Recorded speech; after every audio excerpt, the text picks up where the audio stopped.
in your discussion of that type of book and where the marketing department can play a greater role, those are not always going to be the kinds of books that academics write. As you say, their genre has something to do with it, so there is the genre in academia of the intellectual biography, and that genre is a recognizable genre, and there are people incomprehensible to me, but nonetheless people like Susan, whose books shelves at home are lined with biographies, and people like to read that kind of stuff.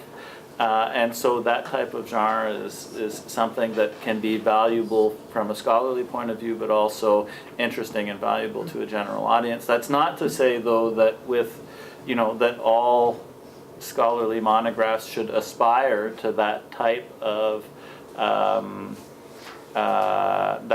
popularity or aspire to those types of genres. There may absolutely, be. I mean, you should aspire to write and express yourself as well and as convincingly as you possibly can, and to have a clarity of writing and a clarity of idea that is important in the writing of some books. But it's not to say that the marketing department doesn't also play a role in helping to publicize more scholarly books, and that role is, I think that the take-home message here maybe is that your input into that through discussions with marketing personnel, through discussions with your editor, through the use of various marketing questionnaires is very important, because in the case of something that is a more traditional scholarly monograph, a really important part of the dissemination and reception of that book is, for instance, having it reviewed in journals or in other fora, and it's and for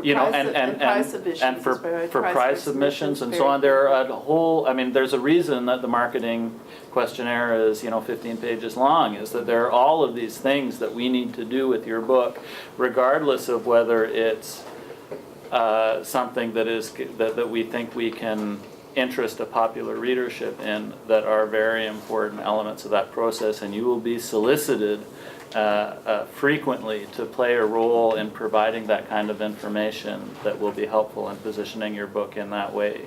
May I just add something about this too? Obviously, I'm the farthest thing from a bookmarking expert, but a couple of years ago at Saskatoon, we had a talk that those of you who were here yesterday for the journal article publishing session may remember Professor Ian McLaughlin, who was the geographer from Lethbridge, who was sitting in the middle.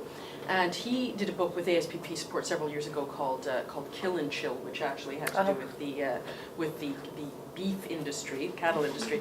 And he lives in Lethbridge, and he was talking about things that you can do, and I know that I remember, Susan, that year too, you were saying, the more that an author can do, obviously, to give the marketing people information, more that he or she can do for him or herself, the bigger difference it makes. And something that Ian had done was I think he went into the chapters in Lethbridge, and he has a very persuasive personality, and he managed to persuade them to let him sort of set up his own kind of talk and book signing about it. And he also he talked to a couple of, I think, community groups that were living in Alberta. Obviously, this topic is, I think, quite a bit of interest to quite a few people. So that pursuing that type of thing, I would think, can't hurt at any rate, right? If you can. Well, if you can tap into your local community, absolutely. Your professional colleagues, etc. I mean, that's all part of it. But as Jonathan says, a large part of what we do is directed towards supporting a scholarly monograph, which is not necessarily something you can do in chapters. It's not. Yeah. Although it's not unheard of, but we have a couple of authors who've managed to do that locally.